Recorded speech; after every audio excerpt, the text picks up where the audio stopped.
Sekarang di kota Lubuk Linggau dibanjiri buah-buahan. Menariknya, duku asal Kabupaten Muara Enim yang dijual pedagang.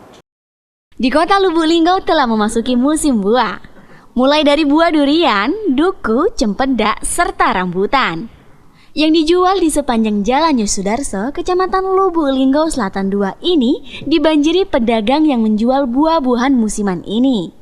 Buah rambutan dan duku yang dijual ini diambil dari agennya langsung. Untuk buah rambutan ini berasal dari Mirasi. Harga rambutan yang dijual seharga 10.000 per kilogram. Dalam satu hari, pedagang rambutan dapat menjual dagangannya hingga 25-30 kilo sehari di pinggir Jalan Yosudarso tersebut. Ditemui pada pedagang duku dan rambutan, Rita menyebutkan, duku yang dijual seharga 13.000 per kilogram untuk yang besar. Dan untuk duku kecil dijual 10.000 per kilogramnya. Duku ini diambil dari Muara Enim dan diambil dari agennya langsung.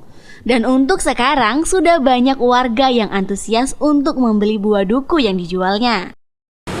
Jualnya 10, paling selawe kilo, 30 kilo.